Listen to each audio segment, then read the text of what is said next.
So here we have up under a ram. This is the def system.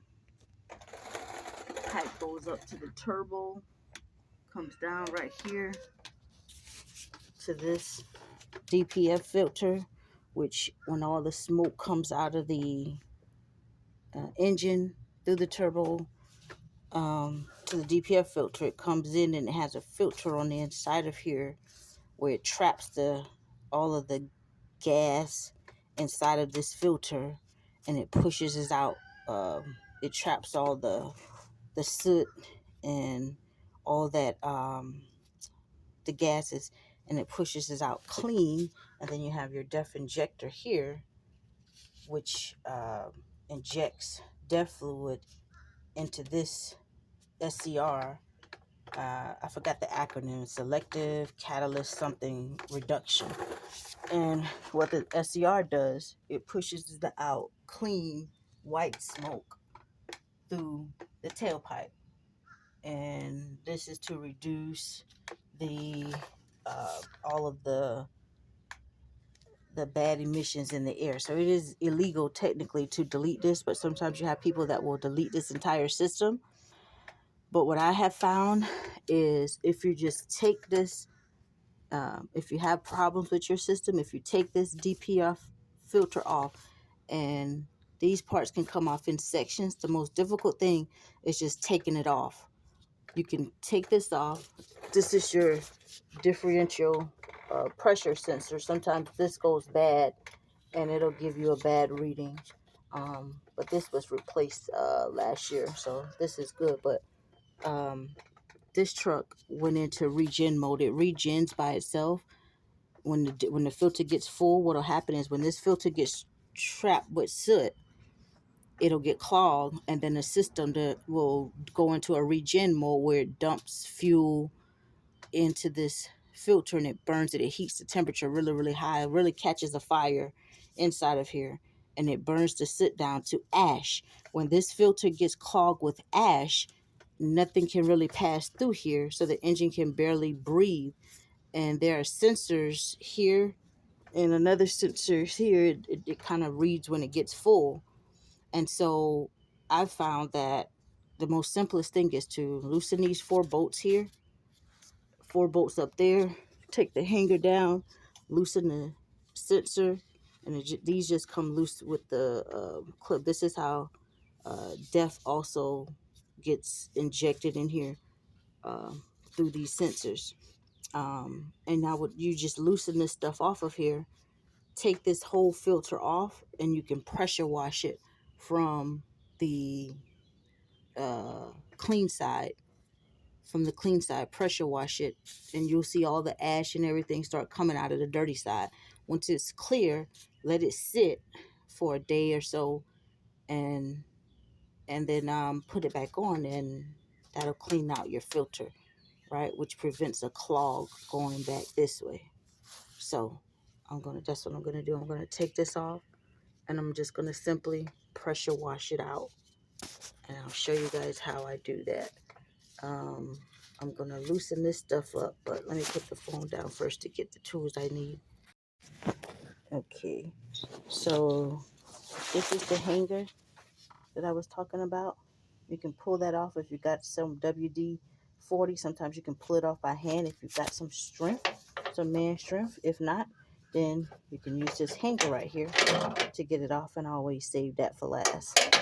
Then you've got another hanger right here that's got 2 16-millimeter bolts, and then all of your bolts that connect that hold the filter on, those are also 16-millimeter bolts. And you also want to have another washer, a gasket, to go back on here. When you take the gasket off, if it's rusted on there, you want to get a metal grinder and clean it before you put it back together.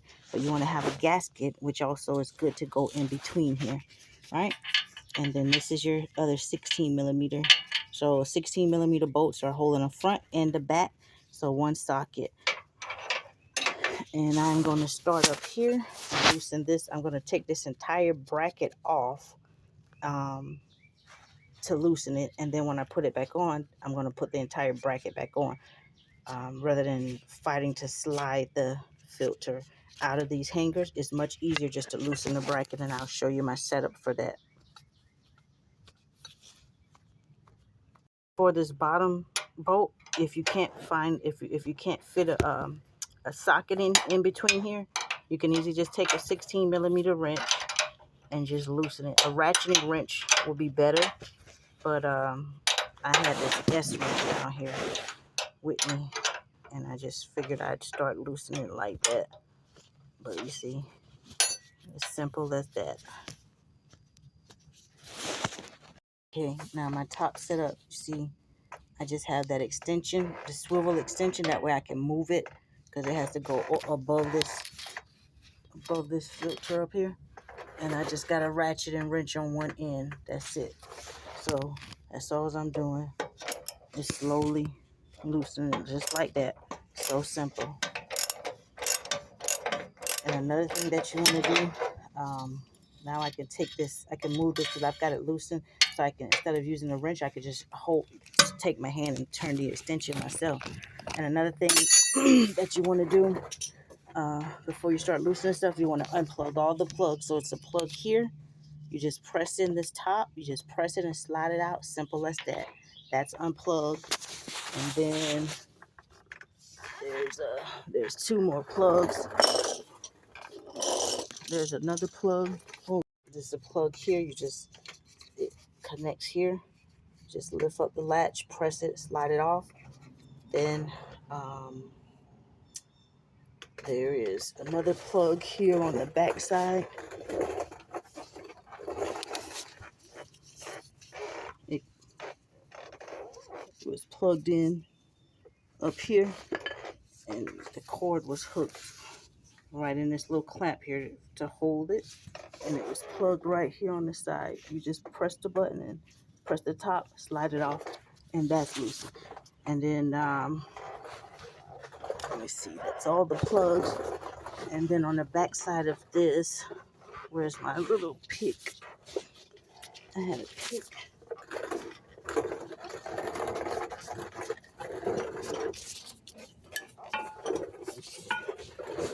Where this plugs up, you see that fastener there? If you break the fastener, you can always go to Harbor Freight. They sell these black plastic fasteners now. They didn't used to carry them before, but now they carry them. But if you end up breaking this, you can easily go and get another one. It's simple. But I don't really like to break stuff. So this is a fastener, something to loosen fasteners without breaking them. So you just, I don't know if you can see that. You just put it behind there and then pry it down a little. I'm gonna need two hands so I don't bend this. See, I'm bending the metal. So let me put the phone down, use two hands. Right, so I got that out and I didn't break it. So when I put it back in, I'll just press it. This heat shield is easily bendable. I'm not gonna loosen any of these sensors. Whenever I take this off, some people take sensors out, but I'm not gonna take any of these sensors out. They get full of soot anyway. What I normally do is when I get it off, I'll put a plastic glove over this plug, like so nothing can get in here. When I pressure wash it, no water or anything get in, just to protect that. So now let me get back to loosening the bolts. I've got all the cords and everything loosened. So that's out of the way. Okay, so I got rid of that S wrench. I'd figure it save me more time loosening that thing slowly, having to take it off, reposition it, rather than just going to get another wrench. I got a 5/8. So equivalent to 16mm is 5/8. And it's much easier to use. It's much quicker to use a ratcheting wrench versus me trying to finish loosening this bottom bolt with that S wrench. I've already got the top bolt out. And actually, I was able to pull this hanger off by hand as well. I just pulled that off. When I put it on last time, I put some, what did I put? WD-40 or anti-seize, one of them. I use WD-40 or anti-seize. I can loosen this by hand.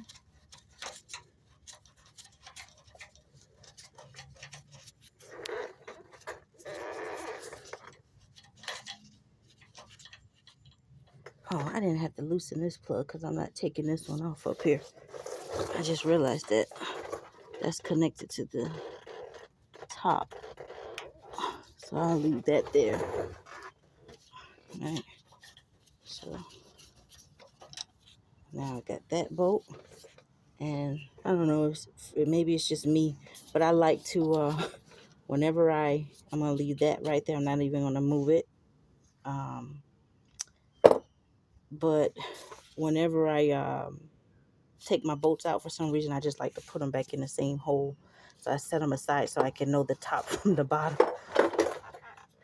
Now, what we's going to do is you're going to need an impact wrench. Makes it easier. So I've got this impact wrench, and I'm going to hook an extension, my extension, across here, like that. Wait a minute. Put my extension up right here, and I'm going to zip these bolts off.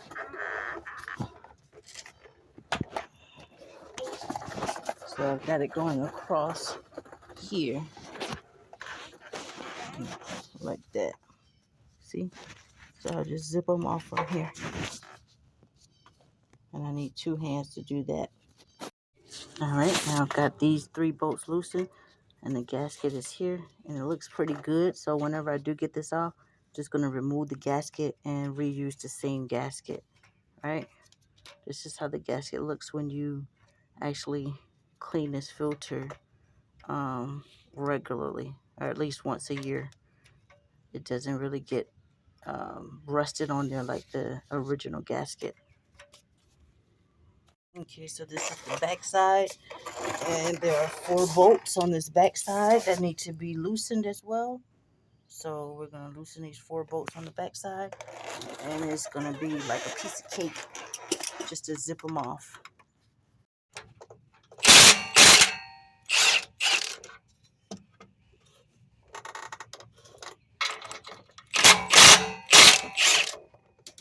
So I've got these bolts loosened.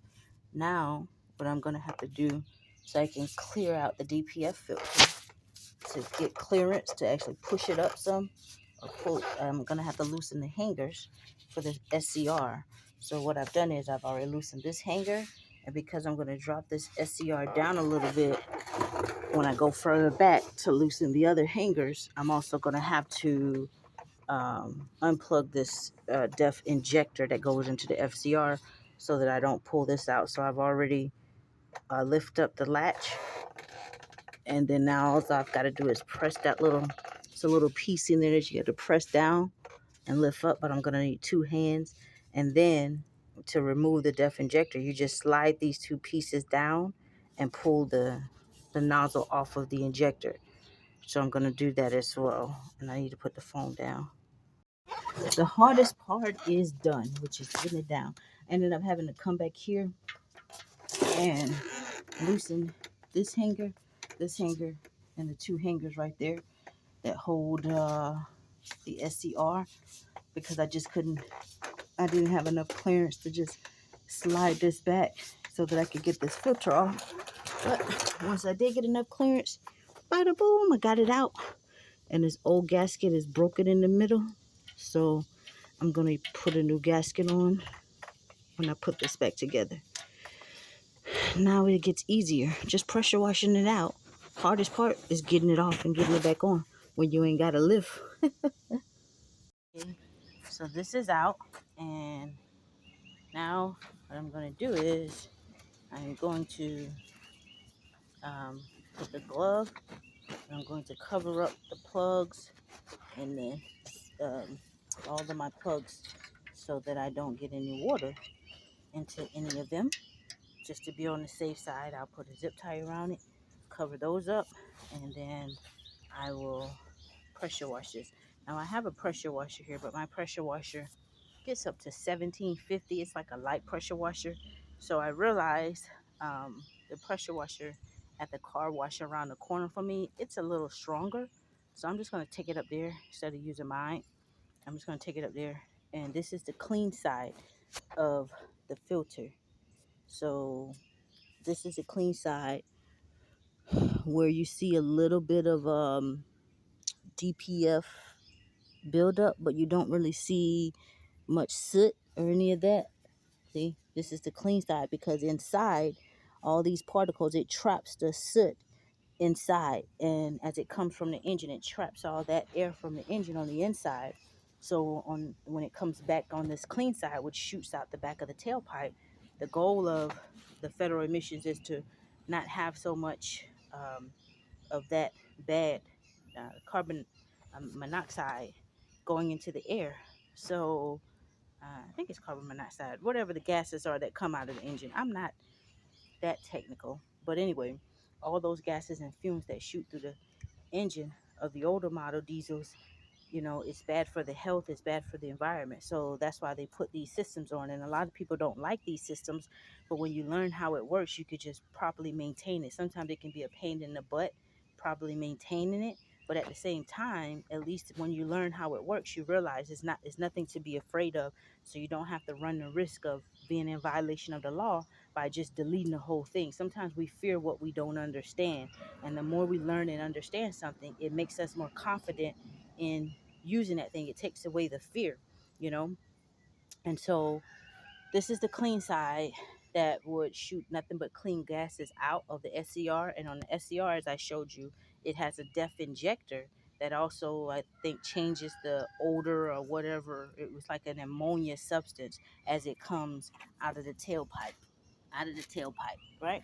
So I'm going to go take this to the car wash, and I'm going to show you once I start shooting from the clean side back out to the dirty side where it's dirty at, because you don't want to push the dirt all the way to the clean side. You don't want to do that.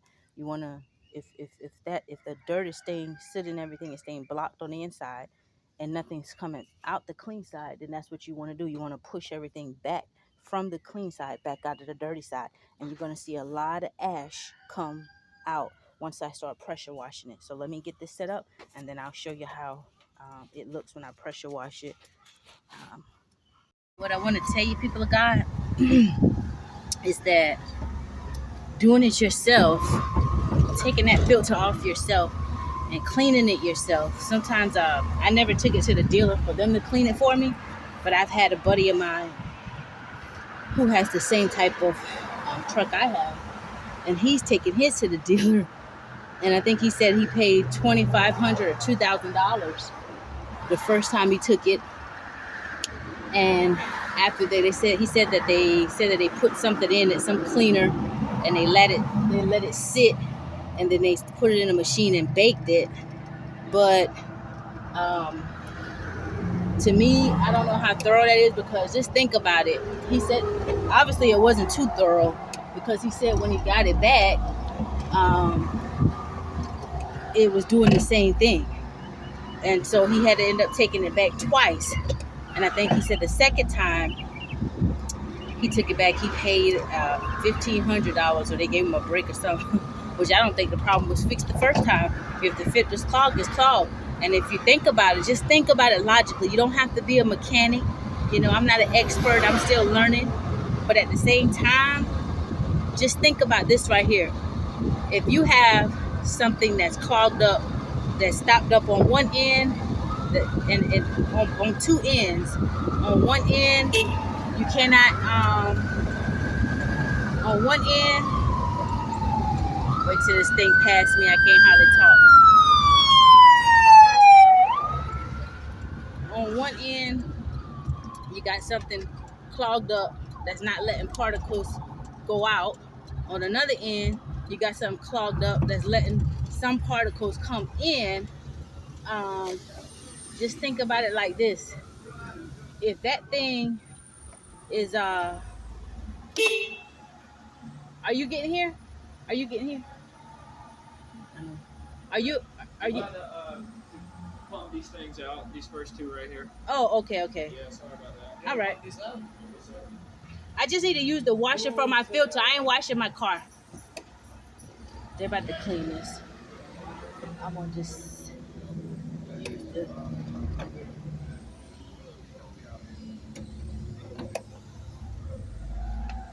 So listen, if you got something clogged up on one end and on another end, and in the middle there's a fire that goes on, and then from a fire, what's left from the fire? Ash, right? Ash. When something gets full of ash, how do you get that ash out? You can put all the liquid and all the cleaner and all you want to put in it, but you got to press that stuff out of there, dump that stuff out of there. So I think that's what his issue is. So anyway, I'm here. Let me see if I can use this before they clean it out. This is the bottom portion, right? I'm gonna have this. Now you see how at home those things are bad for you. You got to stop those. Don't let them kill you. Look, so you see, it's dark in here. You can barely see that. I know, cause it's so hot, and then I didn't want them bothering me while I washed this filter out. Okay. So I just left them right quick. But they're asking about Daniel and Monte. So this is the dirty side of the filter, right? And you can't even see that piece in there like you can see on the, oh, you can see it just a little bit. It's really, really dirty, see? And that side, it looks smaller than the other side, right? So that's all the dirt, and look, watch I put my finger in there. Look, see? That thing is dirty. Okay, now look at the clean side. And you notice on this clean side, those holes are a bit bigger. Why? Because they're meant to let the air out. They want to let the air, clean air out and hold in those little particles. So all of that's trapped on the inside of there. So what I'm going to do is, and I'm going to take my wire brush and go over this before I put the new gasket on, just to make sure it has a good seal so you don't have an exhaust leak. But now what I'm going to do is straight water. You do not want to use soap, just straight water. And I'm going to run it through here, and you'll see the dirt come out. Let me get the machine.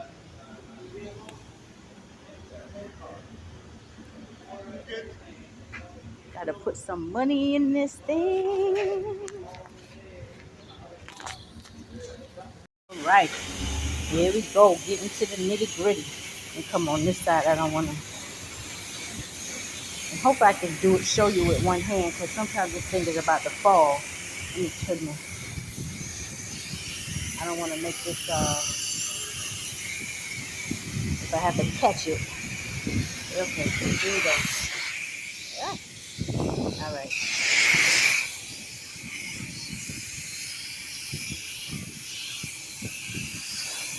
See all of that? Look, see it's coming out? All of that ash being forced out of there. See what I'm saying? So if you go to the dealer, now I've never gone, I'm only going by hearsay, so don't hold me to this if anybody works at the dealer, because we know hearsay is not admissible in court. But my buddy went there. He said they put some type of cleaner inside of here, and they let it, I guess, drain out like that, like how we're doing. They just poured something inside, and he said they put it in a machine and they bake it. But that's not forcing the ash out. Maybe it makes the ash dissolve and come out or something, but this right here, you're forcing that ash out. Look at that. Look at that. Look at all that ash. And then see, I just go around, hold them in different spots, and it just keeps going till the water starts getting clear. So I'm going to put the phone down so that I can really go around and around like I want to. And what I do is, I do this, I wash it like this, and then once I've washed it out really, really good, I'll go back home, let it sit in the sun until this evening, several hours, right? And then I'll put it back on. And sometimes what I have done, I've let it sit for several hours, like for a day, and I came back another day and washed it again, and more soot came out. So this is it right here. It's all you do is wash it, pressure wash it until you start seeing clean water come out. That's it. So I've washed this, and what I did while I was washing it, I pulled it, tilted to this side. I keep tilting it and washing it out. So I guess the ash is moving from side to side because I saw clean water start to come out, and then I'll lean it over a bit and let the pressure run through it, and then I'll see more soot coming out, more dirt coming out. I'll lean it to the front, lean it over. So I kept leaning and leaning around till I saw the water being clear. But also what I'm going to do is I'm going to let it sit in the sun for about, it's still morning time. It's only 11 a.m. So I'm going to let it sit in the sun for about 4 or 5 hours or so. And then I'm going to bring it back over here and I'm going to pressure wash it again. That way, if ash is still in there, it'll have time to harden and everything will have time to dry out. And then I'll just pressure wash it again and then let it sit out because the temperatures are really, really hot out. So I'll just let it sit out overnight. And then in the morning, I'll just put it back on and bada boom, bada bing. So that's how I clean it. Now I'm going to go clean up this here. I'm going to go just put the wire brush on this and clean this up a little bit. So when I put a gasket on, this surface will be extremely smooth. Anyway, done with that. I hope that helps somebody. That's the simple way to clean the DPF filter. Simple way that I know. If anybody else has a way that they clean theirs, then please share. But you saw how all the soot ash started shooting out of there when she pressure washed it. That filter gets really, really dirty, really, really clogged because that's where all the air from the engine goes, and it has all those gases and everything in it. And then when that filter is really, really clogged, full of ash, your engine can't breathe. So your turbo, the pipe that runs down from the turbo goes straight into that DPF filter, and the air that comes out of the backside, the clean side of that DPF filter, goes into your SCR, which is that little catalytic system that shoots it out of the tailpipe into the atmosphere, right? So the main portion of that whole exhaust system will be, in my opinion, keeping that DPF filter clear, not full of, making sure that it doesn't get full of ash, because if that's clogged, then it could have an adverse effect going back up, which would be to your turbo and then to your engine, right?